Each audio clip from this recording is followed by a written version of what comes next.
All righty, court is in session, and now these really start to count. You know why? You mean the previous shows didn't count? Not really. This is the first. This is the first official preview of an actual opponent. You know, we've been talking concept. We've been talking, non-tangible stuff. The hypotheticals. A lot of hypotheticals, props. Hypothetical season's over. But yeah, that bad boy's over. Now we're going to start to put, pen to paper. Senator has not slept. He's been on a 4-day bender in order to get the analytics ready for Spreads on Stats. This is it, folks. Our West Virginia. He might have overstated. West Virginia, Robert Moore. Did you have trouble? Did you have Look, the players need to be motivated. Were you motivated to dig deep into Robert Morris? Fair question. Very motivated. Okay. How do I do that? They have 50-some new players. West Virginia, what analytics am I using? Yeah, this is hard. So I've got stuff. I don't know how deep I went. Just speaking with conviction. I do have some numbers that we'll get into around experience again. Okay. Around West Virginia when we get into Spreads on Stats. I'm continuing to harp on this experience thing because I'm just fascinated to see how that translates. Does it translate to less wins? Does it not matter? Does West Virginia overcome its lack of experience? We'll get into a little bit of that coming up. All right, so this is it, the West Virginia Robert Morris preview. It's episode 653. It's brought to us by GoMart. Get yourself a GoMart rewards card and immediately begin saving on your food and your fuel. By Lou Wendell Marine Sales in St. Albans, they sell family fun. Visit LouWendellMarineSales.com. By Tudor's Biscuit World. Start your day the homemade way with a Tudor's Biscuit. Wonderful way to start game day. Football weekends with a Tudor's Biscuit. Three Guys brought to us by Comax Business Systems, keeping West Virginia's business data safe, secure, and efficient for 25 years. And, hydrated as well. League leaders in H2O. Three Guys brought to us by Jan Dills, attorneys at law. They won't take no for an answer. Nope. No. They won't take no for an answer. And Spreads on Stats brought to us by Conley CPA Group, providing value beyond numbers. And Brad's going to have some numbers for us. And again, these are difficult to do for a couple of reasons. One, it's the first game of the season, so you don't have any kind of trends to base those off of. And then with this new world that we're living in, as everyone knows, West Virginia has 70-plus new players, and Robert Morris is 40-plus new players, and they also have 3 new coordinators at Robert Morris. So this is about as close to a pickup game as you're going to find. It's really wild. I mean, I know that's been the theme of us talking all offseason about West Virginia's all the changes, but we had a good conversation on Sportsline with Bernard Clark, the head coach at Robert Morris. And he said 50-plus new guys are coming in. Their quarterback has played some. He's actually, this is weird. We're talking about new rosters. This is a 4th year at Robert Morris for their quarterback. What? But he hasn't played a ton. So, yeah, I dug in there and tried to find a couple numbers, but we'll have to mash through this. Ethan Shine, the quarterback over there, right? That's his name, right? No, Zach. I'm sorry. Zach Tanner is the quarterback. Yeah. Ethan Shine is a running back. My bag. You'll get it. Well, you only 41. have 150 names to remember. Zach, you got Xavier Goulburn. You got him down on your charts, running back. I believe. Does that ring a bell? Believe, yeah. Okay. Believe he might be on there. Their coach is interesting. Played for Miami. I remember him. Back in the mid-'80s. Now, he's played at Mountaineer Field, but it was just one snap. Mm-hmm. Came in, got a stinger. I remember. Hoppy is back. He was the backup to Jerome Brown. That team was loaded. So I went back and looked at that roster of the team that he came in on. That was the year Testaverde won the Heisman. That was the year they have Alonzo Highsmith in the backfield. Michael Irvin is one of the receivers. One of the Blades brothers, Benny, whatever it takes. A lot of Blades down there. As you mentioned, Jerome Brown, the late great Jerome Brown was on that team. They played for the World Championship that year, and that was in the Fiesta Bowl, and that was when Penn State's linebacker Pete Giftopoulos intercepted the ball late, ran it right to left, and scored. Remember it like it was yesterday, and they beat the Hurricanes to win the World Championship. That was the famous game when Miami got off the plane in the battle fatigues, right? The camo. Yeah, that was a big stir. Yeah, I think it was that a lot going on That was a big there. controversy of the day. A lot going on there. That was a wild time. And Miami rewrote a lot of rules in regards to conduct on the field, this unsportsmanlike stuff, because of what they were doing.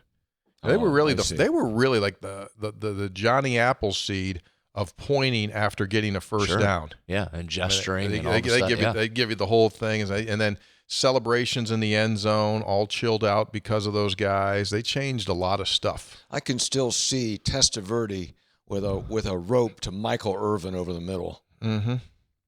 Elmwood, New York, I believe. Vincent Testaverde, like Elmwood, New York, is where he was. So from. what's wild? Clark was a backup on that team. Played like 6 years in the NFL.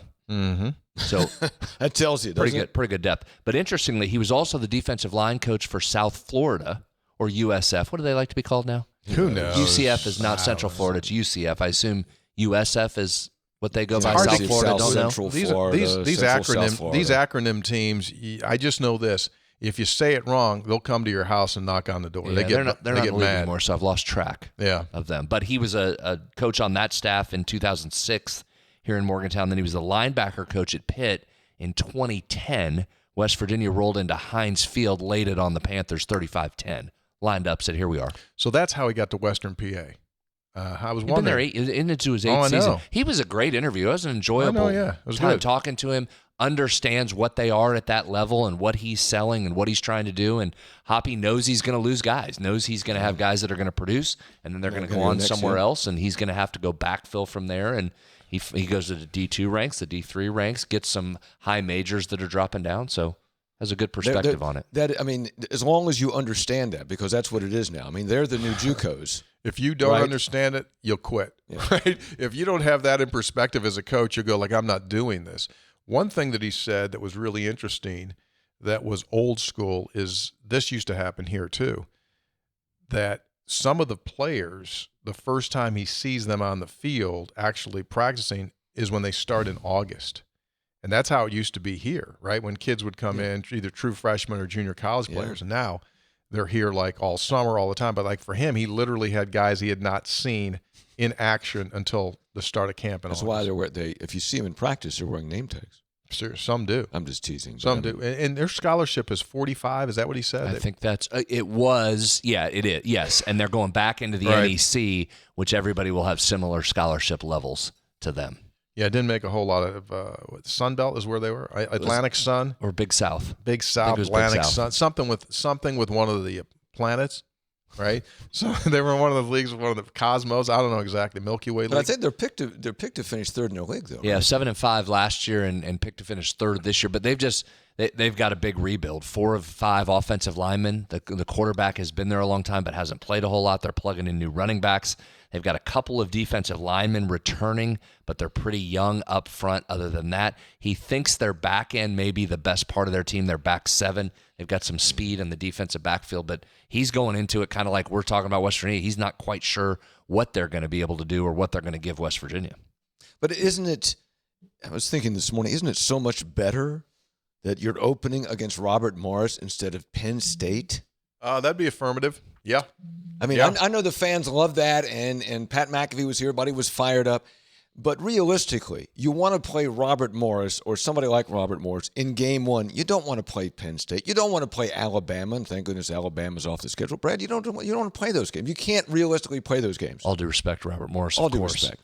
Well, and that's one of the things you're watching. This becomes a chance to see what you have, right? You should be able to line up even not knowing what you have and handle Robert Morris. Sure. So yeah, I think it's a really good way to start. It's especially a good way to start for this particular Rich Rod version 2 roster when you're just trying to figure things out and see what we went through the inexperience of the offensive line in particular. That's the first part you're going to watch, right? You're going to see how those guys are able to do. Can they protect? Oh yeah. Can they run the ball? Can you run the inside zone? So you're going to watch those offensive linemen first and foremost. Very much so. You know, in basketball, you can get a good idea of how good you are in basketball. Take this in context now. How bad you beat a team non-conference. Follow me. In non-conference, if you have a buy-in game, you know that 90+% of the time you're going to win. It's how you win oftentimes is a great barometer indicator as to how you'll do when you start to play more challenging teams or teams within your conference. Like if you struggle to beat, with all due respect, some school, I'm not even going to say a name, then you go like, and normally that does translate. Now, you go out there and you are absolutely boat racing the team, it's also a pretty good indicator. I think it's real hard to see how good you are, but I do think you can see if the struggle is coming. And I think that's what you get out of these games. So that's what you're watching tomorrow is what West Virginia is able to do. And quite frankly, the score doesn't much matter other than that. If this is a 24-13 game and we're coming in here Sunday and it was nip and tuck until the fourth quarter, we're going to say, well, you better buckle in. It's going to be a tough season. If you go out and win 49-7, 10, 14, 17, that doesn't much matter to me. It's just, can you pull away and control this team? And then that doesn't mean you're going to be good, but it gives you a chance to probably not be bad, I think is what it tells you. If history's an indicator in games like this, you do win, 47-10, 49-14, something like that. But you come away, or the coaches say, we're happy to have won the game. It was great for the fans, but we have a lot of work to do. There were a lot of mistakes. We got to improve. That, I think you could write that in now and be ready for the story. Yeah. So some indicators are, if it's third down in short yardage and it's like third down and 2, third down and yard and a half, you get stuffed. Oh, yeah. You get stuffed. Can you move them? And it's happened a couple of times during the course of the game. Yeah. Probably got an issue. Yeah, can you probably move? got a problem. That's why the whole offensive line we're watching, interior-wise, can you push up the middle and run up inside? Right, because that's what this offense is going to be predicated on. If you can run it inside, now they got to squeeze. Now the outside starts to become a thing. So that interior offensive line you're watching, and we'll watch the skill and all that, and Shaheem and the running backs and all that. But that interior offensive line in particular, how do they hold up? Flip over to the defense too. I am ready to watch this actual defense play. I mean, I am tired of hearing Zach Halley's defense is aggressive. They're going to bring it from all over. Let's see it. Let's see how this works, because pass rush last year, guys, was a problem. I'll give you a few numbers here. You want a few numbers? I don't know if this is spreads on stats. Does this count as spreads on stats? It's maybe a bonus spreads on stats. You can play the music if you want. If I'm Zach Alley, you know what I'm doing for my first play call? Drop 11. I'm not. I'm bringing 17 guys. I'm throwing 3 guys off the sideline. He's not going to do that, right? I mean, he's not going to show you. Everyone. I've been talking about his blitz. Everyone thinks he just should one defensive lineman and drop 10. Come get him. West Virginia was 12th in the league last year in sacks. So again, that all works together, right, Hop? If you can't get to the pass or the passer, then your coverage is in more dire straits, and we saw it last year. You struggled in all 3 areas. This was wild, though. I knew this, but I guess I'd forgotten it because we hadn't talked about it since West Virginia last played 17 years ago. West Virginia did have 2 players in the top 6 of the league last year in total pressures, Sean Martin and T.J. Jackson. T.J. Jackson had a really good year in a bad defense. But then you didn't have another individual in total pressures in the Big 12 until you got to number 40 in the league. So you just weren't getting multiple performances. I know we remember that. The starting quarterback from Robert Morris, again, I tried to give you some numbers. I am reaching. I realize I'm reaching. Talking about Zach Tanner? Zach Tanner. Number 17. I'm happy I'm reaching, That's but I'm all going right. to give you some That's numbers. okay, go. Does this count as spreads on stats? Yeah. You probably should. Did you play the music a Not second yet, ago? no. I thought you did. want to do something else first. Oh. You know who's a large human being? Edward Kelly. Big. Oh, my gosh, is he big. Hunter's been lobbying for him to get off the bus first for about 6 months. I watched him the other day in practice, and he looks like, again, put this into context. He's got an NFL body. Mm-hmm. He's got an NFL body standing at the end of the line. You go like, that's a large humanoid. 6'5", 285, 290, something like that. Yeah, every bit of it. And he's shown some. He's run some things down to the sidelines. So, Can he be great? That's one of the questions. Where on the spectrum does he fall? Let's not say great for anyone. Let's just say, can they be good? Can he be good consistently? That's what I would ask. I think you need more than good. Maybe great's too much. You need to be somebody's got to be very good getting to the passer. Yeah. Can he be very good? I think he can be very good. That's an important one. 3 guys brought. By the way, did I tell you about our interview? Did you do the music yet? No, not yet. We have an interview coming in. Excuse me? Rev Kev's coming in. Really? Yeah. Is he bringing lunch? No. 'Cause I had bad food management today. I did a Brad today. Imagine that over there killing me, and you didn't handle your business. I've been drinking this homemade smoothie that I made today. It's terrible, and I just keep drinking it. And it's about 65 ounces. I'm just going like, I don't know why I keep drinking. So you're this. bringing Kev in for an interview and didn't tell him to bring some of those boxes that he's selling on Friday? Not yet. Just coming up, Rev Kev. We've got the barbecue going and the great cause that supports. We'll tell you about that coming up. Three Guys Before the Game is brought to us by Jan Dills, attorneys at law. They won't take no for an answer. Started here in West Virginia, in Parkersburg, and now serve clients throughout the U.S. That's all 50 states. And you know what? That's not one of those unconfirmed. That's confirmed.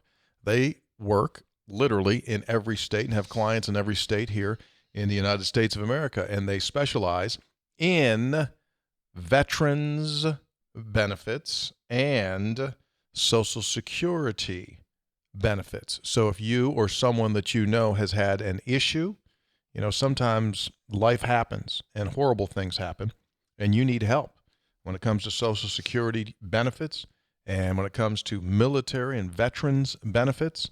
That's what they do. Veterans benefits are what they do, and it's a process of a process. There is a lot of things that go into filing those claims. You need help on your side.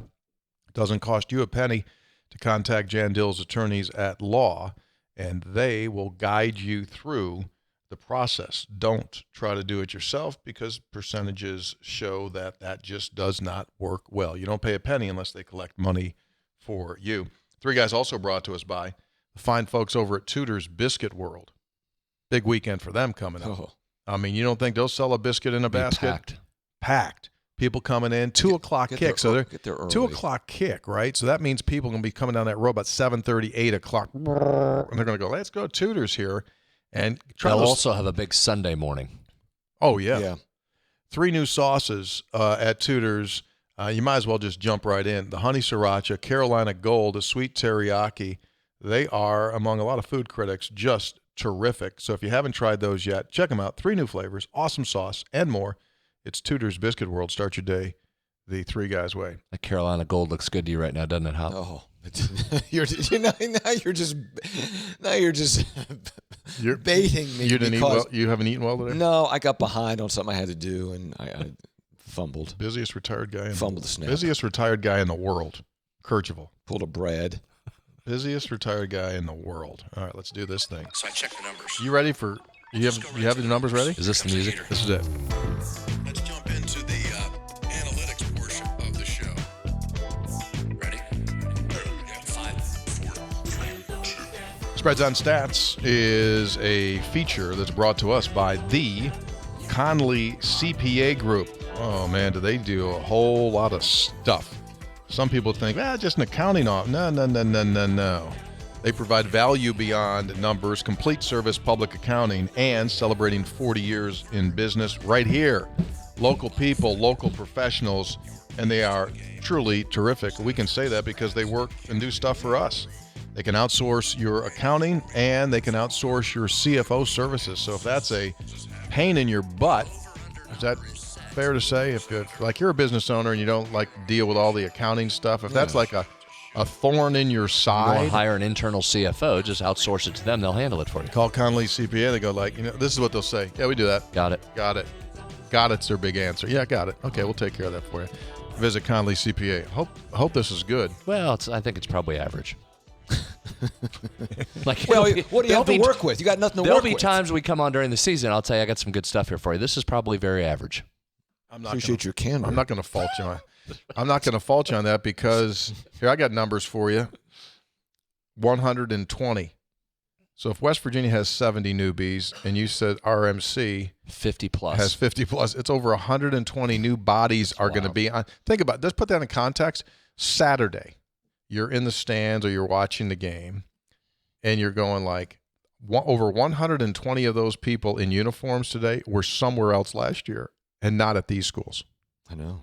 Crazy. Yeah, and so that's why I'm just going to give you a couple stats on this particular game, and I want to dive into West Virginia's depth chart. There was one released earlier this week that came out. I want to go through it a little bit and try to attach some of these this inexperience, put some numbers to it. Okay. Because I think this is fascinating, Hop, as we enter this new era. And I know 70 a year is on the extreme end. That's the top couple in the country. I get Good it. recruiting class. But 50's maybe not all that unusual, right? So we're probably entering a new world where this is going to be more common than not.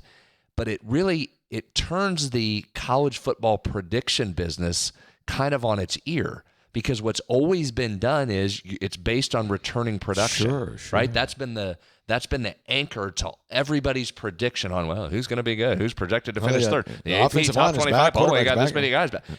The whole paradigm could be getting shifted here. So there's a lot of offshoots of that conversation that we'll save till off season. But one of them is, what does this returning production or lack thereof mean to your record? And so we'll talk about the lack of experience, and then we'll have to watch throughout the season, of course, to see what that means for a record. First, I'll just give you one stat on the pressure that we were just talking about. Can West Virginia's pressure be better than it was last year? The starting quarterback, Tanner from Robert Morris, in his games Talking last about Luke season. Tanner? Nate. Huh? Nate. Zach. I baited you. Zach's going to throw for Tanner, 800 yards number tomorrow. 17. Yeah, probably. He was Win the pressured Heisman. on 21% of his dropbacks last season, which is a One out of pretty five. high That's a number. lot. Yeah. Now, add in, Robert Morris has 4 of 5 new offensive linemen, and the 5th didn't start the whole season. So I'm back to, can Edward Kelly get some pressure? Can our guy Eddie V get some pressure? Fred Perry coming off the outside. Like multiple guys here. What's the defense able to do pressure-wise on this quarterback? Yeah. Probably the only team in the country that has 2 Eds on their defense. That's an old school name. That is an old right? school. That's an old school name. You got Edward Kelly and Edward Vesterin. Both go by Eddie, though, right? Yeah. I mean, Eddie V, Eddie Kelly. Eddie V. Yeah. Yeah, that's what I got. Now That's my big number. So you can That's heat it, this yeah. cat up, is what you're saying. Well, I mean, you don't know. He was able to last year, and can West Virginia do it? I mean, again, guys, this game is way more about West Virginia than it is Robert Morris, right? We want to see what West Virginia has, and I think that's one of the pieces.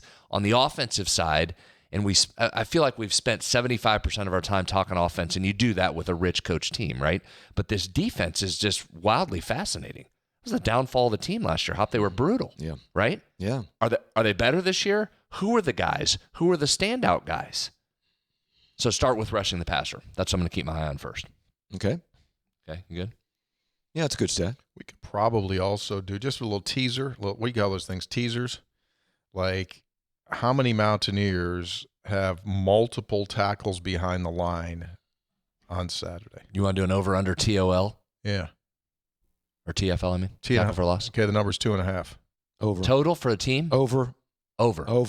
I'm saying 2. No. 2.5 players have one? That's okay. Over. I did not do it. That's why I usually handle the over-unders. What are you trying to say? I'm trying to say, if I'm a player. What I are am- you trying I am to a say? player. Is that hard? I'm Reed Carrico. How many? And Reed Carrico finishes the game with 2 TFLs. Okay. How many Mountaineers have 2 or more TFLs? So individually, Yeah, you how many have players? to That's what I just said. You said 2.5 players.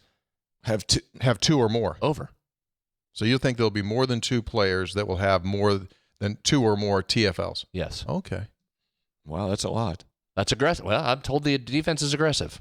Well, and you figure that Robert Morris is going to be behind, and you figure they're going to have 3rd and long. You figure they're going to have a lot of passing situations. All this is based on speculation. But- Inexperienced offensive line. Can you get some penetration? Stop the run game behind the line of scrimmage. I'll take over that. I'd like to see 3 guys on this defense have that. And that's a lot. That's aggressive. I realize. Yeah. We'll see. Give me over. Okay. All right. Let's talk roster depth chart here for a minute. We talked about the inexperience of the offensive line, the starting group. We projected who the starting offensive line group would be according to the depth chart. That was the 5. So we went through that on the last episode. If you start to go down the 2 deep that's listed, I think you can begin to see why, Hop, what I just said. College football expectations are based on returning production. West Virginia's got very little, hence the 5.5 win total, the 2.5 conference win total that DraftKings has posted out there. That's part of the reason why I think you're seeing these low expectations. There's 13 players on the 2 deep, if I did my math right. 13 players with 13 or more career starts. So just 13 of those guys, offense and defense, on this roster have started to what would equate to more than one season of college football. At any level? At any level. Just 13 games started, or more than 12. I might. Of those 13, projected starters are Chase Wilson, the aforementioned Eddie V, Braden Siders, Michael Coates, Walter Youngbear, Jaheim, and Ollie Straw. So now we're at 7 guys that have played the equivalent of more than one college football season. Pooh, that is not 4 much. defense, 2 offense, 1 special teams. Niche it down further. There's 3 guys of that list that have those 13 starts at the Power 4 level. Just 3. All of them, Eddie V, Jaheim, and Ollie. The one I got to check, Tykees Crawford. Did he get that? I don't think he had that many at Arkansas starts. Should look that up while I'm checking it. Mm-hmm. But I've got 3 that have done at the Power 4 level. You take Ollie Straw out of that, Hoppy, and what are you left with? 2 non-specialist starters that have started more than one full season at the Power 4 level. It's not a lot of experience. No. But what does that mean? Because I'm going to come back on the basketball roster and basically give you the same numbers. You're going to be a roster filled with guys that haven't played at the Power 4 level yet, and I've watched a lot of basketball practice already. I'm optimistic about how the talent level looks for West Virginia basketball. So is there a difference, though? One, you don't need as many guys, right? There's more players you need here, and we have to see what the rest of the league has. But I think West Virginia basketball showed last year you can bring some non-Power 4 guys in, but they had one really good guy with P4 experience and win and be an NCAA tournament team. Yeah. You were until you got an all-time screw job. Of course, you knew that. Tykees Crawford, 9 starts. 9 starts. So you have some real inexperience on this team in terms of guys that have not only played college football, had started games, but at this level. But does that mean anything? What's that mean? I think it means something. Is it a meaningless number? No, I don't. No, it's not. I do not think it's meaningless because experience. Let me speak in generalities. I do not think it's meaningless because experience matters. Not always, but experience matters. I mean, talent is the key, but experience matters. But you just don't know till you see. But is it significant? Generally speaking, yes, that is significant, right? I would think. Because most of the times what we do, and that's why I started this with, is this going to take the whole paradigm and flip it on its head? Because normally you start with, you watch guys that have played and they might have struggled a little bit, but what's the best thing about a freshman? They become a sophomore, and sophomores become juniors. And then you say, okay, you lived with their mistakes when they were young, and they grew up and they got a lot better. And basketball last year, again, I'll point to basketball last year. You were successful enough to be an NCAA tournament team with very little Power 4 experience and no returning experience on your team, and you still put together a good run. We just haven't seen it in football yet. We haven't seen the turnover, the roster turnover that Rich is trying to do this with, and so many of these guys in the 2 deep are being asked to, 1, come up a new level, and 2, start and carry the load when they haven't shown that they've done that before. Doesn't mean you can't, right? Doesn't mean you can't, because we're going to come back in here each week, and there'll be guys that we go, I tell you what, he looks pretty good. And Michael Coates looks pretty good. Like, there'll be guys that surprise us and play really well. West Virginia football has also seen guys come from the mid-major level and pop and be all-conference guys, and we do that list all the time. We thought that was going to happen last year. It didn't with those defensive guys, but we've seen that over time. Like Beanie. But you're asking, instead of asking for 1 or 2 on the defense, you're asking for, is there 6 or 7 of them that can do that? So anyway, I think that's just a fascinating look at what's this mean moving forward in terms of how does this particular roster that is inexperienced, how does it translate into wins? What does that mean for the number of wins? I'm going to bet that it's because most things end up on a bell curve. So I'm going to bet it's a bell curve. That a couple guys emerge and you go, oh, okay, they're pretty good. Guys are pretty good. And some guys are like, okay, they're fine. And a couple guys aren't. Sure. I mean, the bell curve of life typically applies. Inevitable. It's inevitable. That'll happen. And it's also, as we start kind of tie in last show's conversation, it's interesting as we start version 2 for Rich Rod, how often we refer back to his year 1 and how far that program came from what it looked like in year 1 to what it became when he walked away, right? You were on the brink of a national championship. And so it'll just be interesting to watch in the years that come when we look back at this particular grouping. Remember that 2025? They had 73 new guys or whatever that number ends up being. So I'm just kind of interested as we get ready to kick this thing off, how we're going to remember this season and what the narrative will be around this season as we move on. What you're getting at, too, is that Rich Rod's tenure, you can't judge it on game 1 or game 3 against Pitt. I mean, you're going to have – I know the attention span's shorter now.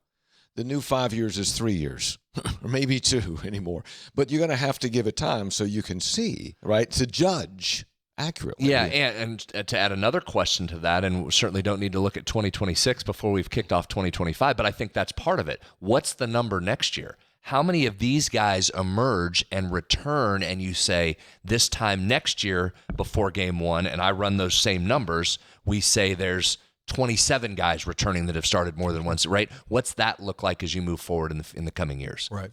And we've talked a lot about the 70-plus new players at West Virginia.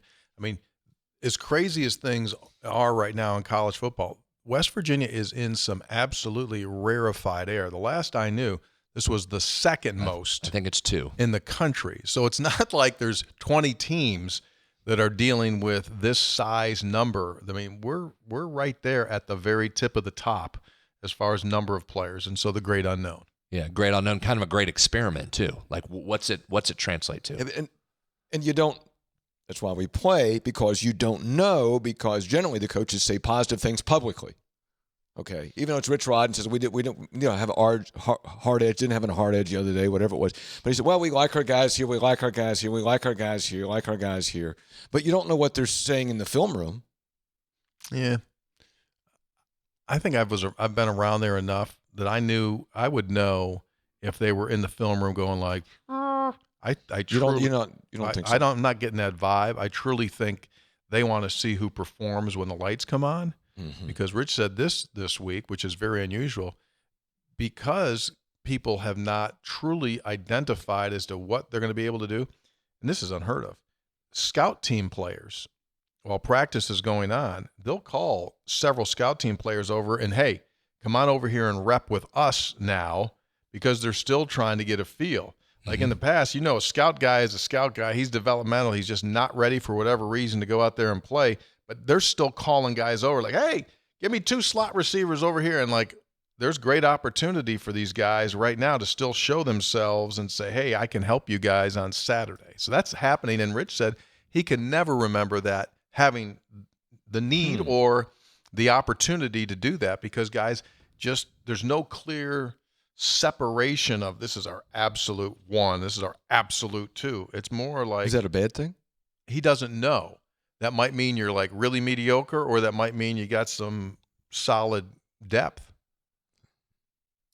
Couple more depth chart notes. 2 of the 4 guys that were just involved in that federal lawsuit in on the depth chart. Jeff Weimer, receiver, listed as one of the many oars. Justin Harrington in that defensive backfield. As we speculated, Harrington's got to probably work his way into that lineup. He's been at Oklahoma and Washington. You'd think he'd work in there. So those 2 on the original depth chart there.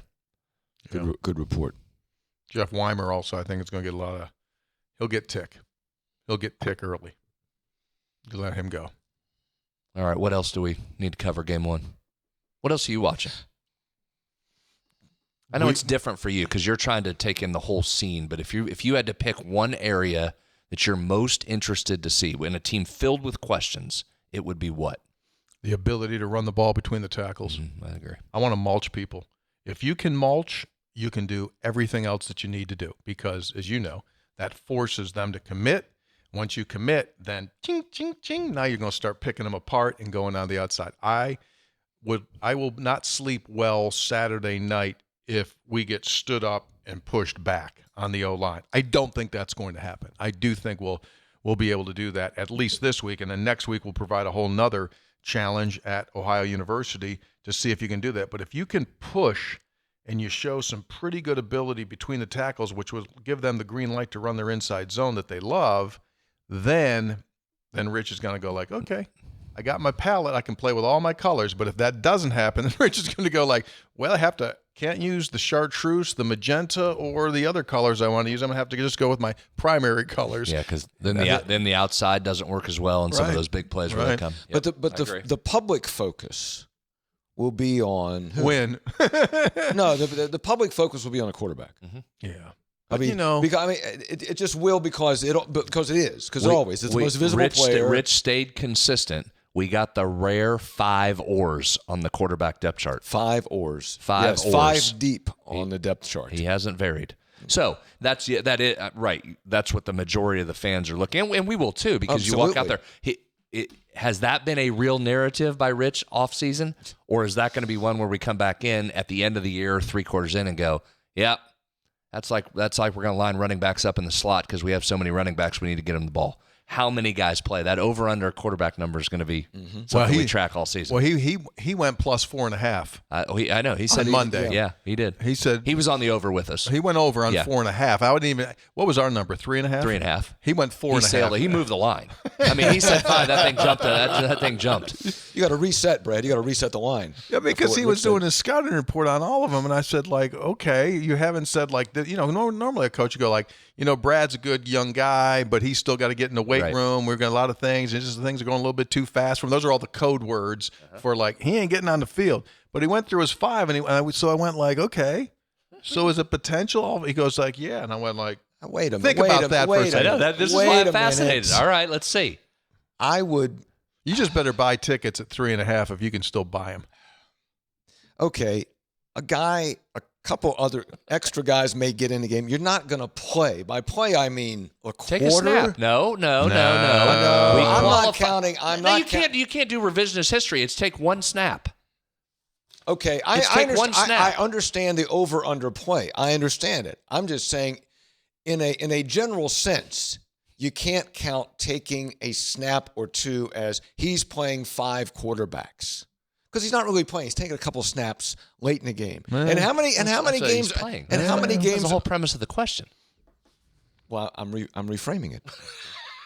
Here's a question for you guys. If Rev Kev is going to come in and do 5 minutes, is he a host? Is he like, oh, we did 4 guys today? He's a host of the show. Bad analogy. It's not my best, I admit. I was searching there. Hey, listen, don't bring the good reverend into this.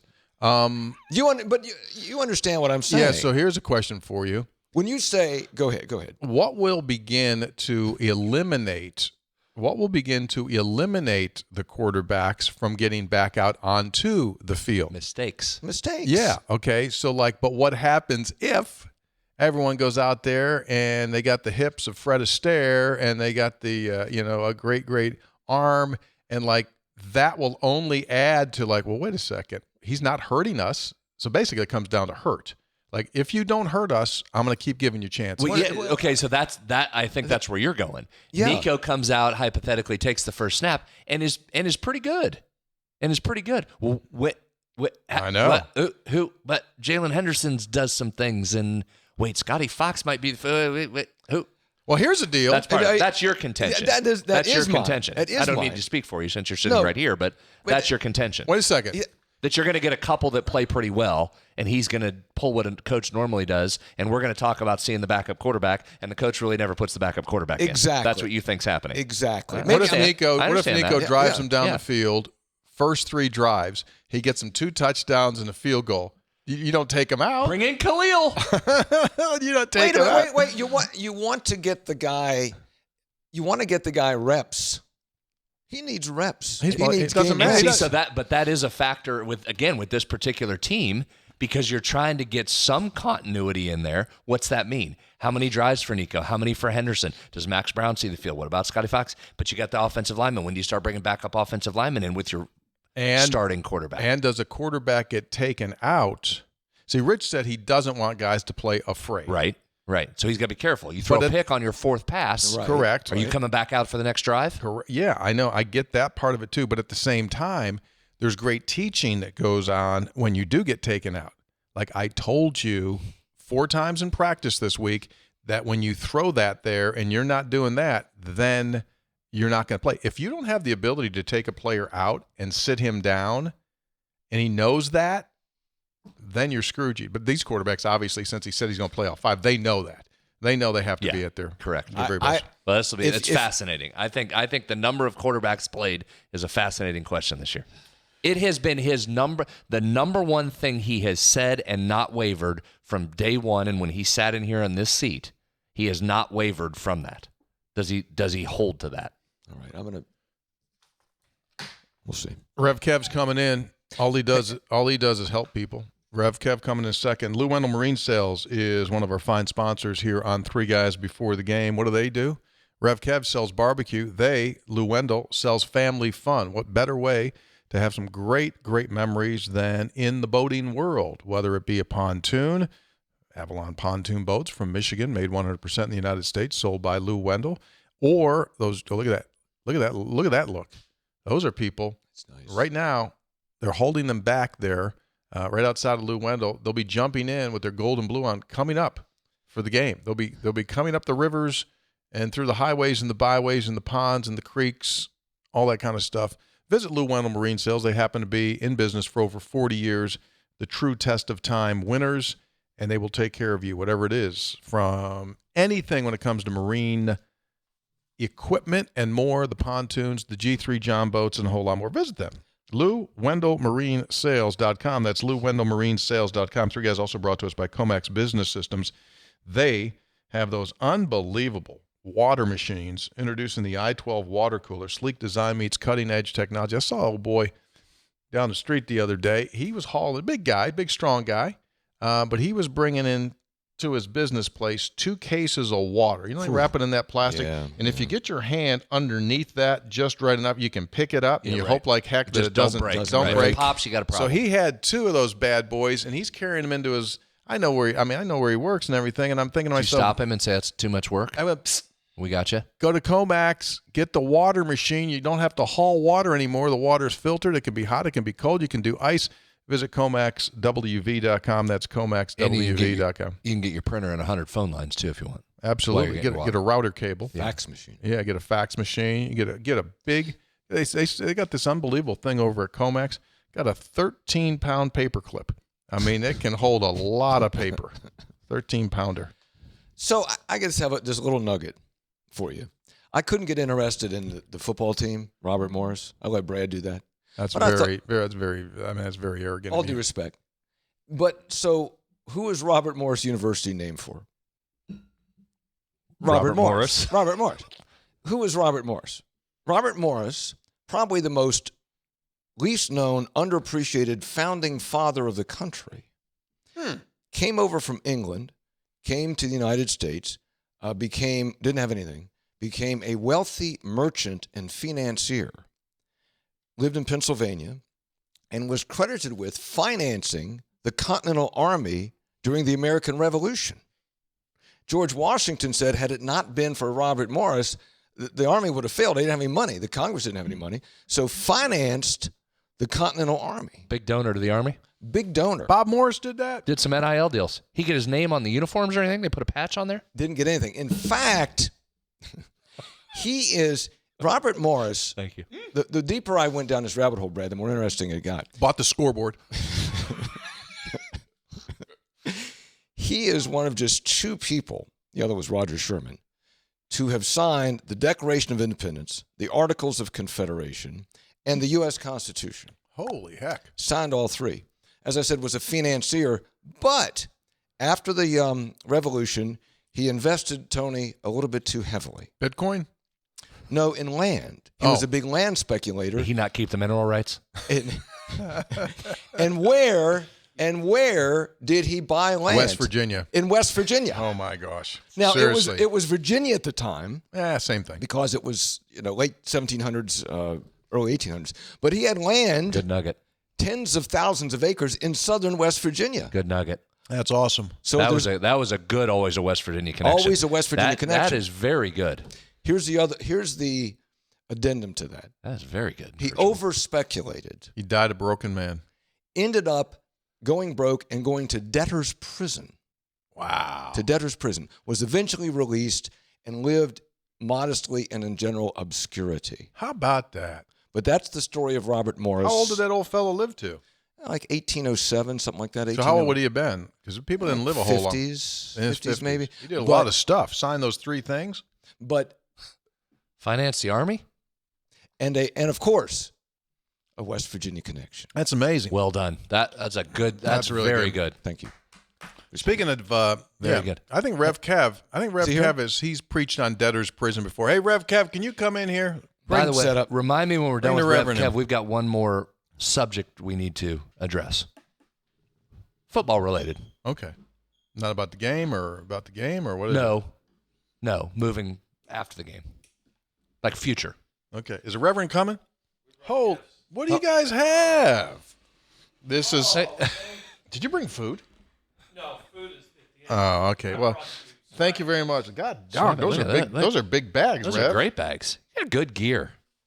For a good food guy, you got good gear. Better gear than we Hi, buddy. have. Good to see you. What's up, bro? Good to see you. Like, what's in here? Well, check it out. I gave you Oh my gosh, you guys got his hats and everything. 3 hats. How are you, brother? Oh, wait a second. Let me Is see. he, turn him up. Turn him up. Oh. Oh, I got you 3 hats, 3 different hats, 2 Carhartt toboggans, long sleeve T-shirt, Very short nice. sleeve Weather's T-shirt, changing. and Yeah. Gear. I know you'll like this. Okay. Sweatshirt. Oh, I will like that. You know, an older guy. you It's look cold. Older guy, out. yeah. Thin cold. blood. There Thin it blood. is. Thin blood. How's it going, fellas? No, it's Going well. our job's to ask you that. Oh, How are sorry. you? Right. How are you, Rev? I'm doing really well. Okay. It's been a morning. I think we're set up and ready to go. Trailer's going in tomorrow morning. Wow, you're cutting it right down to the end, brother. Well, they had to do a little paving. Over there at Daniels? They Who did did a that? little. Homeless Dave do that? Yeah, he does Fine all looking- of it. fine Am I looking allowed Phil. to say who did the paving? Fine Nah, looking does Phil. all of it. I think it was Parada. Oh, yeah, well, sure. Parada paving. I mean, Little Randy Parada. great Dominic great Parada. asphalt. Yeah. So where that area was broken up in front that connects into University there, they paved all that. New and So, improved food court. new and improved. All right, so Can you're they pay the bypass now? Can they get to the Can they get to Are they Westover, available for please? other work? I got some I think they're ideas. actually paving Westover right now. we call that East Berlin. East Berlin. Oh my gosh. It's That's kinda your- like- How do you get in there? You can't. You have to. I mean, Do you have your papers? listen. I've lived there for nearly 55 years now, and it's next to impossible to get in and out of Westover. I know. But when it's done, it's going to be nice, It huh? is going to be dandy. Yeah, absolutely. Speaking of nice, when are we firing it up? When's the food begin? They're We're over going there now? They are literally prepping everything right now as we speak. All right, here we go. Okay. It's like 32 briskets. Think 600 or 700 pieces of chicken, and then like 40 or 50 pork butts. Okay, so a good start. Oh my gosh, yeah, we're Good ready to start. roll. And then we'll ramp it really up for pit week. Oh my gosh, it'll be off the charts for pit week. Yeah. You better How much start meat? now. How much Well, yeah, meat? because we'll have a full week for pit. What is your, now that you've grown this thing, you were here a year ago, what's the maximum amount of, you know me, I like to do big number stuff. What's the maximum amount of meat you can cook in one go? We can cook 2,000 pounds of meat at a pop. Whew. So I won't say who it was, but 2 friends of ours Yeah. had a bet, called me the other night and said, we want to know, how many briskets do you cook a year? And I said, well, geez, last year for Penn State alone, we cooked 83. And if you remember, we ran out. I remember. I said, I don't know, 750 briskets a year is probably what we're cooking at this point. Amazing. We cook pretty much every week. Yeah. So, Yeah. Okay, so let's do this because we oftentimes talk about Rev Kev and his barbecue, and it's absolute meat candy. It is as good as there is. It's the best I've ever had. And I've been around. I mean, I've eaten it all over the country, and this stuff is just idyllic. So let's talk about the source and the whole genesis behind the creation of your barbecue business. The money goes to? So we have a number of programs. We are now serving Skyview, Milan Park, a small kind of alternative learning center that Mon County Schools has called Excel, Clay Battelle Middle, Clay Battelle High School, and Mason-Dixon Elementary School. So you're providing First 2 were elementary schools, by the way. Too. Yes, Yeah. exactly. You're providing food on the weekends for them to take home. We do. Every single weekend of the school year, we are providing a lunch bag full of between 2,000 and 3,000 calories that these kids are going home with. And in those schools alone, you have 1,200 students combined that fall below the poverty line. And Kevin, you know this, that teachers often say when they send the kids home for the weekend, they don't know. They don't know. They don't know. They may not eat until they come back for breakfast on Monday. Yeah. And so what we're trying to do is kind of triage the wound of hunger while we're educating. And that's the other part of what we do. We have a before school program and an after school program that are at Skyview Elementary alone right now. But we also have a full summer program that we're doing for kids all the way across the county. And, another thing is, what happens when those extra school care days go off during the year, and I think there's like 13 or 14 of them, and these parents have nowhere to put their kids. And I don't know if you guys have seen the cost of childcare lately, but my son Tanner, they just had their child. I mean, they pay like $1,400-$1,500 a month. Yeah. Our extra care days that we provide for families, it's $200 a year.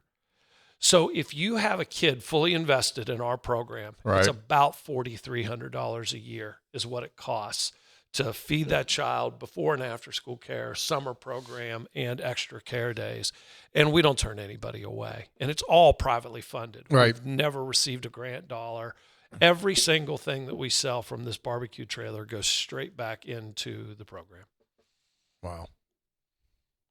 It's been a long time. We've been doing it since 2010. Very sustainable program. Very sustainable. Well, you got a full deal now. You got a 40-foot trailer. You got people that are I mean, Look, it's a pro model. You've obviously worked this thing for 15 years now, right? So what is the fine line between truly helping people in need and enabling? Okay, so this is what we're trying to do. And I don't want to give the names, but we actually have a meeting next Wednesday. And we have people from WVU. And you know what I mean, right? Oh, I know 100%. Because Okay. if all we're doing is feeding people and we're not really equipping them for the future, then what are we doing here? Yeah. We're just perpetuating the problem. So what we ultimately want to do is educate. Mm-hmm. So next Wednesday, we have a meeting with one of our Mon County school principals, one of our school board members, a very well-respected representative from WVU, myself, and the young man who runs our day-to-day programs. And we are going to develop a curriculum for our before school care, our after school care, our summer care, so that kids are brought up to grade level in terms of their understanding. And then, they take these aptitude tests throughout school, and it says, oh, you're supposed to be this, or oh, you're supposed to be this. And teachers do a phenomenal job. I come from, a long line of public school teachers in Mon County. My grandmother was the first head of testing and counseling in Mon County decades and decades and decades ago. Mom taught school for 40 years. But what we have is we have teachers that are already strapped to the nth degree. Yes. And the kids that we're servicing, their parents have to work. They don't have time to homeschool their kids. And because there's so many kids at the poverty level, they're not going to send a kid to private school or a charter school. You see what I'm saying? Yeah, I do. So we kind of have to bridge the gap, and that's what we're wanting to do. So I'll give a very basic example. If you don't understand history on a Monday, you got a good shot on a Tuesday. But if you don't understand algebra on Monday, you're in big trouble on Tuesday, and you're cheating off the smartest girl in your class on Wednesday for the next couple of years. And this is what happened to me as a Westover kid growing up. 8th grade, I was just smart enough to get into algebra as an 8th grader. But my head didn't process that way, and the teacher had to teach to the middle of the class. Sure. Not the high level, not the low level. And so by the time I got to WVU, and I have to take the entrance exam for what was it at that time, Math 3 or something like that, I had to take the workshop. I was so embarrassed. I didn't want to do that. So my mother, 40-year educator in Mon County, says to me, all right, now this is going to humble you, but the best algebra teacher I know is your little sister's 8th grade algebra teacher. I'm 18, Carrie's 12, and we had the same math teacher. But what I was able to learn in 4 months took me from not able to get into Math 3 in then taking the test, making 100% on the test, and being the one who was cheated on. And so what we want to do in our before, after, and summer program is get these kids up to a level. Sure. To partner with the teachers so these kids are all at the grade level. So that they're based supposed on to that be. story, two trains in opposite directions. Hoppy, I haven't done algebra in a lot of years. Let's talk brisket for a little while. I thought he was but that's gonna- the plan. I The thought- plan is how did- education. How do we get the brisket? Let's talk I about thought he that. was. I Yeah, thought how do he we was get it? gonna. So- I thought you were gonna say this, and so I had to take math 3. So I said, "Hell with that! I'm gonna go into journalism." Yeah, I know, really. Thank you guys for hiring me so many moons ago. No, that's what we ultimately want to do. We want to bring education to these kids. And what we're saying is give us your kids for pre-K through high school, and we will either launch them into higher education or we'll launch them as trained members of the workforce. Yeah. To answer your question, Yes. when is brisket coming? So we will move the trailer in there tomorrow. Dave Groover, our main man, says we are opening Friday. Homeless Dave. Homeless Dave. at 3:30 in the afternoon. Correct. And we will be there. We're usually there till 9 or 10 o'clock, whatever it is. And then as soon as we get there on Saturday morning, I'm going to say probably 8 o'clock we will open, and we will be there till an hour before game time, most likely, probably around 1 o'clock. What are you serving for breakfast? So for breakfast, Yeah, Saturday morning. well, Just Coach Sabins has already talked about it. We've sold him. I heard he's an early adopter of Rev Kev's brisket. Oh, and he loves barbecue. it. Yeah. It's brisket on a biscuit, baby. That's what I thought. But we are doing a brisket melt as our special for this coming Friday What kind of evening. cheese would that be? You get Colby Jack, Colby Jack, and good player. you want a fried egg on that thing? Sure. Oh, yeah. We'll put a fried egg on Bistro. You've gone it. bistro. We're bistro, baby. That's Friday and Saturday, or just Friday? Just Friday. That's Friday special. Just Friday special. And we are doing our barbecue in a box. We're doing plates this year. So if people just want meat and sides, coleslaw, Yeah. corn cake, mac and cheese, tater tots, we'll do that as well. And we'll do meat by the pound. And our main man, Tanner Kane, over there has a setup for game day pans as well. Those went closed at 1 o'clock today. Yeah. But I think we're opening sales on Friday for Pitt, and that will go through the Tuesday before the Pitt Yeah. game. But they can be part of that. Hey, Jake, real quick, if you put up that one graphic, there they go. So that's There it how you is. can do. That's what you can do. Brisket melt meal, brisket on a biscuit. Sally sells seashells on the seashore, and a few other things. That's just there's more. But wait, there's more. Meat by the pound, the barbecue plate. It's really super good. And if you haven't had yet, and if you get over there, Rev Kev will have his picture. You can get your picture made with Rev Yeah. Kev. He'll take his Yeah. picture with That you. as well. barbecue in a box was a huge hit last Yeah, year. that was It's a huge. great People love idea. Thank you. That was Tanner Kane right That was a there. great That's Tanner. a great idea, Tanner. That's well done. Tanner's one of the good ones. Because that's like the walking taco. It is. It's it's your version of the walking taco. Yeah. We're doing sandwiches too. If That was anybody, a better analogy than the one you used earlier in the program. That was more on point. Very good. I couldn't hear what he was saying. That was very It was- good. it was But a sandwiches if you wanted as well. So All right. forward to Awesome. We All right, encourage brother. people to buy Rev Kev's stuff, whether you go there to the food court and eat it there, or if you order a pan and bring it to your tailgate or back to your house. That's what I'm doing this weekend. I'm getting stuff from them. I'm getting stuff because I got people coming over. I'm just gonna get it and then bring it to the house. And When then are people coming over? after the game Saturday, I'm gonna warm it up. And I told them classic Italian. Are you going Oh, over? I didn't know anything about it till right now. No, I didn't either. am I allowed to I say am one now. more thing? Sure. So one of the things we're going to do, and this is Pitt Week, we are going to launch child sponsorships because it costs those kids $4,300 a year to do everything that we do, and a lot of them can't even afford Sure. that. We never turn anybody away.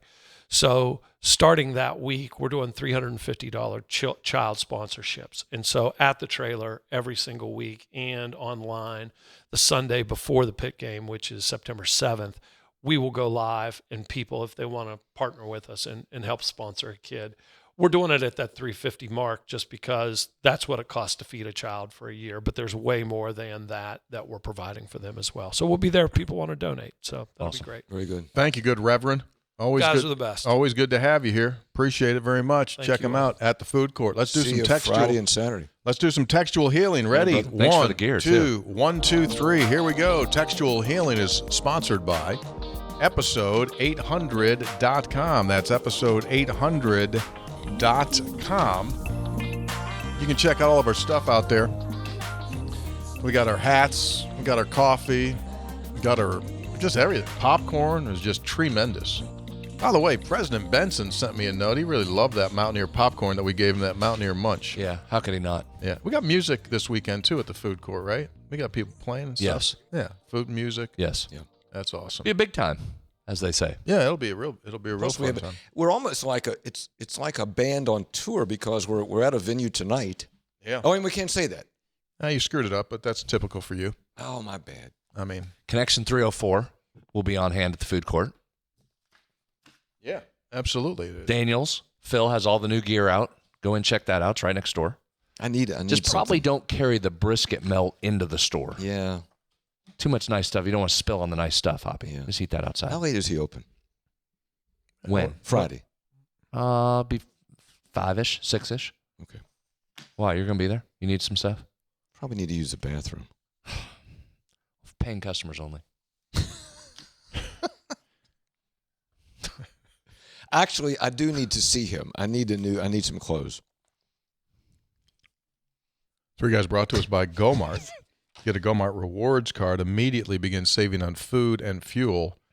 Gomart kicking it. So when the game happens on Saturday and the Mountaineers come down the man trip, that'll be the first recipient of the man trip that Gomart sponsors, but so much more. So when you're needing your fuel, in fact, I'm gonna be getting me some fuel pretty soon. Got the You ready? You do? It beeped at me coming into work today. Say, hey, psst, You didn't stop. You kept going? No, I didn't. I said I can get here, but then as soon as I'm done, Now, will you go mile ground or Mile postal ground. plaza? Mile ground for you? Yeah, mile ground. Yeah.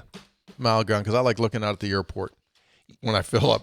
I like looking out the airport, seeing Like planes. a little kid. Like look at it. Plane, right? It's like a 6-year-old. Look, Look at Daddy. the plane. There's So a plane. You know get the Gomart app. Immediately begin saving on your food and your fuel. Points ring up. I don't have it open right now, but you know what I mean. You can take a look. You know what I'd like to see? Next week's Textual Healing, like maybe Sunday if they can get it in, or even next Thursday. Folks that are on their way up for the game, their stops at Gomart, right? You got multiple options there to stop on your way up. You were at the Summersville one recently. That's a good, easy stop. Sandy there in Fairmont. Say hi to Sandy and the girls. Flatwoods. The world headquarters. There's 2 options in Flatwoods, right together. Yeah.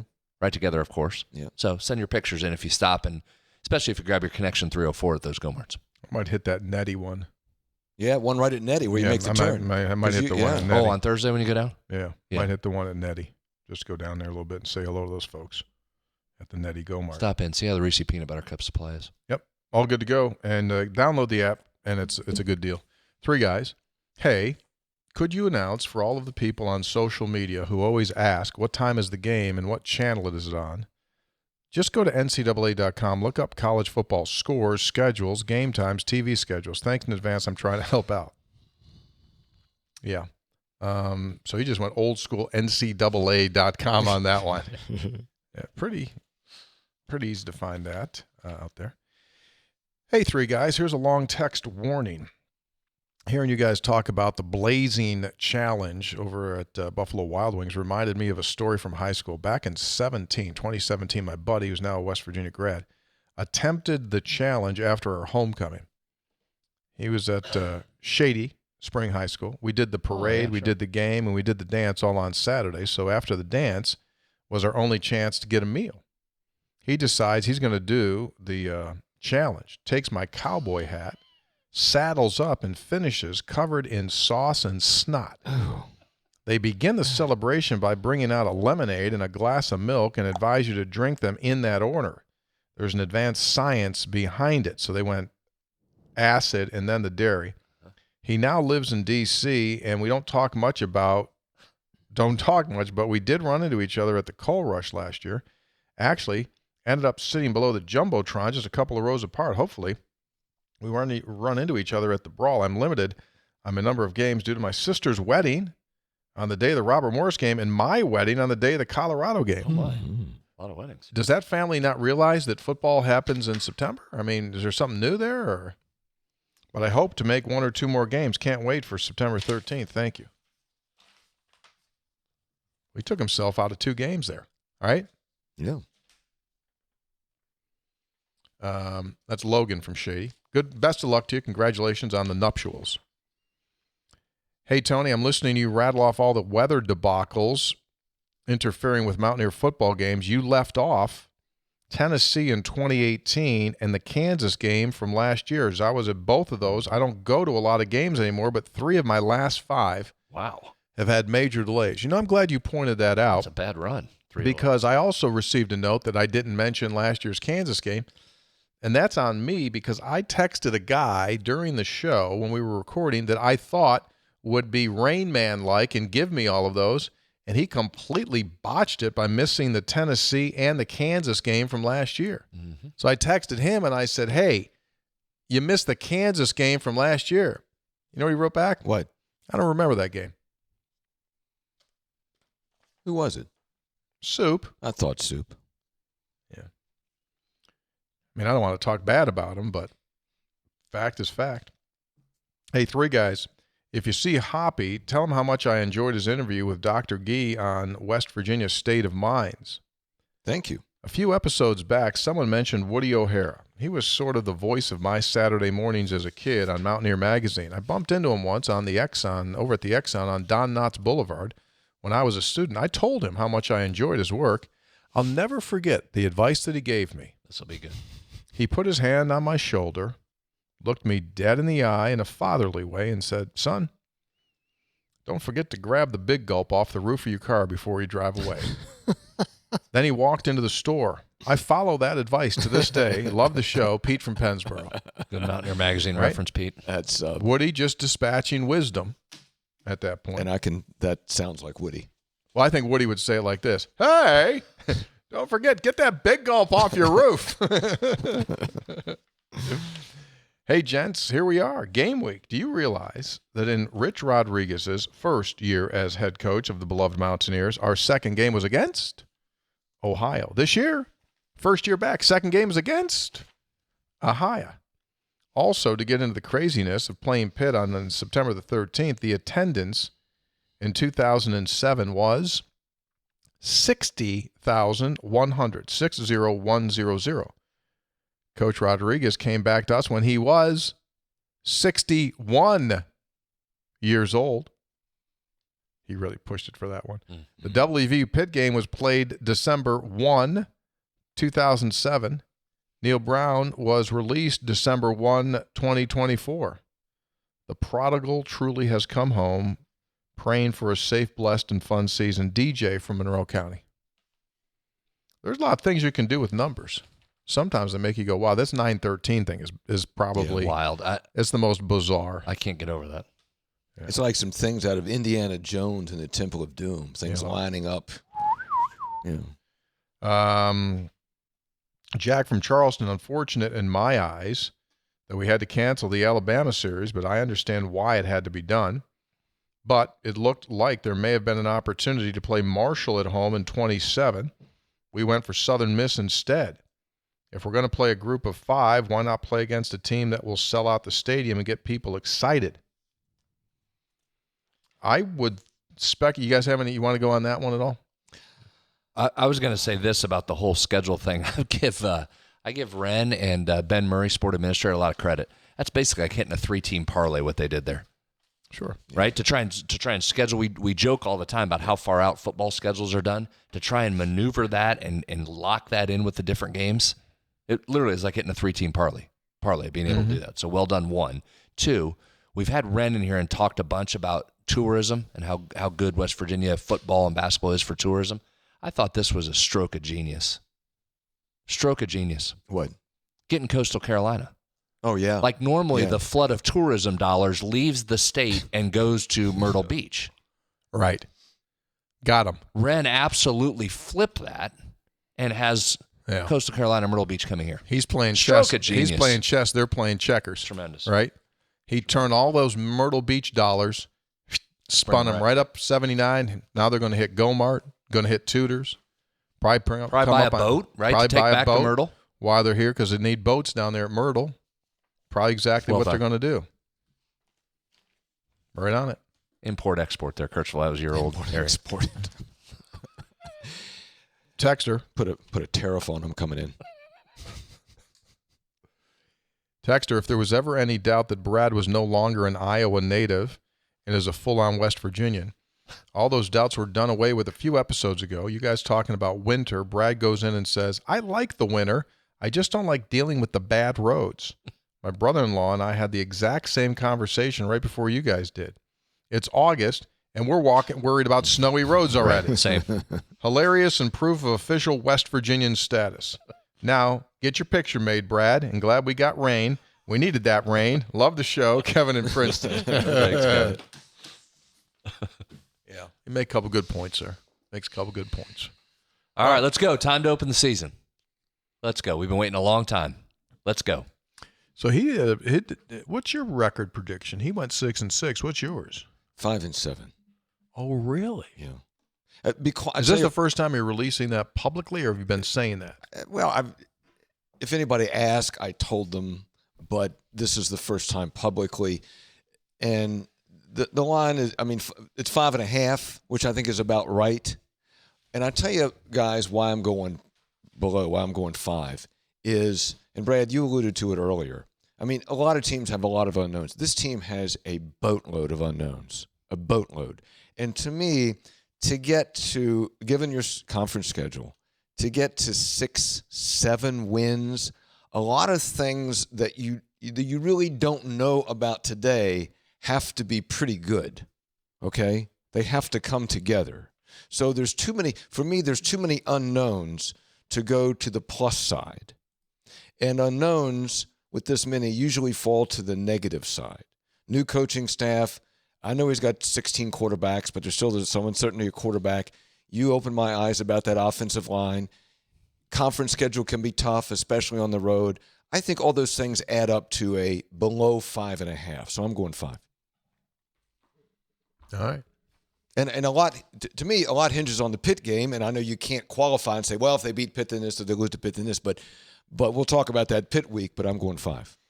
It's Brad, fair. you're going 6. Yeah, I'm over. Give me over the 5.5. You know me. I skew optimistic anyway, but I'm going to bank that this team gets better. That some of that inexperienced stuff, they play their way into getting better. And then there's great unknown for everybody. Like, I'll give you an example. Texas Tech comes in here in the final game of the season. A lot of folks have already given them the Big 12 championship. I don't know if Yormark's been down there yet, but a lot of people have awarded it to Texas Tech. Right. Oh, yeah. That big payroll.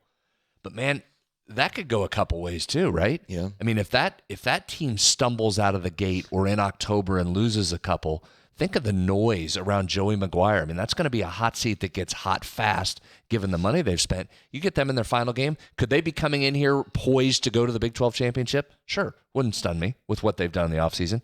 Could they come in here and be a program in disarray and maybe have already fired your coach if there's been chaos and you've lost games? That's certainly not out of the realm of possibility. So the great unknown isn't just West Virginia. It's across this league. And I do think, and we saw it in week 0 there with Iowa State and Kansas State, there should be a lot of close call games. Yes. So give me West Virginia finding a way. I'm not saying this is going to be a team place for a Big 12 title, but find a way to get over that win total. That's where I am.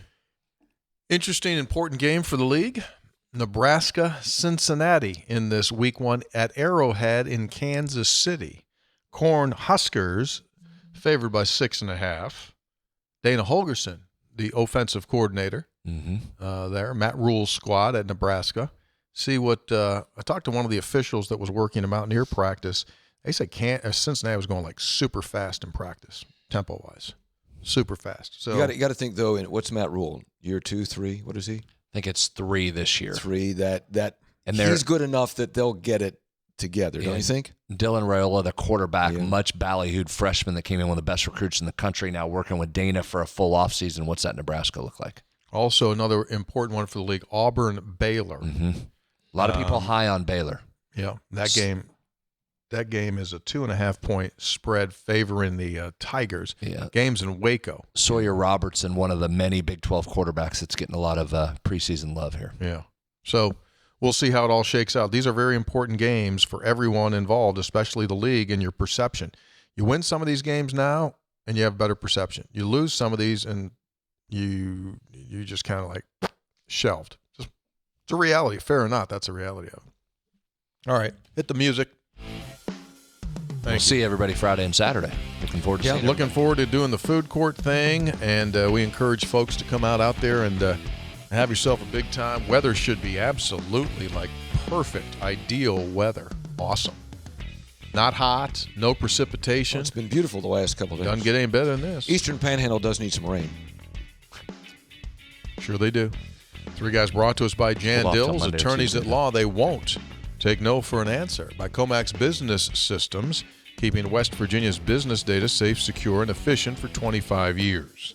By Gomart, get a Gomart rewards card and immediately begin saving on food and fuel. Visit gomart.com or download the app. Blue Wendell Marine Sales, sponsor of Three Guys, located in St. Albans. They sell family fun. Visit LouWendellMarineSales.com. By Tudor's Biscuit World. Start your day the homemade way with a Tudor's biscuit. And by Conley CPA Group, providing value beyond numbers. See you Sunday, boy. Three Guys also No brought Friday. to us by Turtle Wax, makers of that hard, cold, sealed finish Turtle Wax. And by the Spiegel Catalog, over 60,000 quality items chosen just for you. Spiegel Catalog, Chicago, 60609. All right, we're back Sunday morning. We're recording. It'll be out to you 1 o'clock-ish, right around then. We'll get it out there, and we'll recap Game 1. Enjoy. Special thank you to our producer extraordinaire, Mr. Jake. He's a good one. Yeah, he is. All right. Out. See you.